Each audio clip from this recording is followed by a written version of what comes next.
Hello guys, welcome back to my mini blog. তো তোমরা সবাই কেমন আছো? আশা করি তোমরা অনেক অনেক ভালো আছো, আর আমিও অনেক ভালো আছি। তার জন্য গেলাম একটা বিয়ে বাড়িতে। তো অনেক দিন পর একটা বিয়েবাড়ির নেমন্তন্ন পেলাম, মানে অনেকটা মাস পর একটা বিয়েবাড়ির নিমন্ত্রণ পেলাম।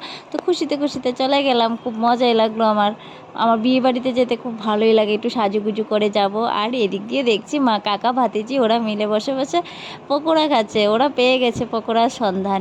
ওরা গেলে ওরা কোথায় ফুচকা আছে, কোথায় পকোড়া আছে, এসবে খোঁজাখুঁজি করে। বউ দেখার ওদের কোনো দরকার নেই। আর আমি গেলাম কনের এখানে, দেখলাম অনেক মানুষ প্রথমে ভিড় ছিল, ফটো তুলছিল। তারপরে কনের বাবা আসলো, আমাদের সাথে একটু পরিচয় করিয়ে দিল যে আমরা মানে আমাদের সাথে রিলেশনটা। তো আমি তো অত চিনি না, তার জন্য আমাকে বলে লাভ হবে না যে ওরা কি হয় না হয়। তো আমি গেলাম বিন্দাস, আমার খেলাম টেলাম, আমার খুব খুব মজা লাগলো অনেক দিন পর একটু। এই হচ্ছে বউটা। তারপরে আমরা চলে গেলাম পকোড়া খেতে। পকোড়াগুলিও না খুব টেস্টি ছিল, আমার তো খুব ভীষণ ভালো লেগেছে।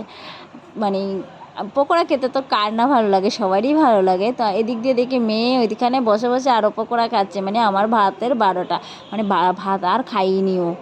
তারপরে গেলাম খাওয়ার টেবিলেই গেলাম, আর খাবারগুলি না এত টেস্টি ছিল, খুব ভালো লেগেছিলো। যে আরে আমি তো খাওয়ার ভিডিও করিনি। তারপর তাড়াতাড়ি একটু ঝটপট একটু ছোটো করে একটা ভিডিও নিয়ে নিলাম। তারপর আমরা চলে আসলাম। Bye bye. আর আমায় কেমন লেগেছে কমেন্ট করে অবশ্যই জানাবেন।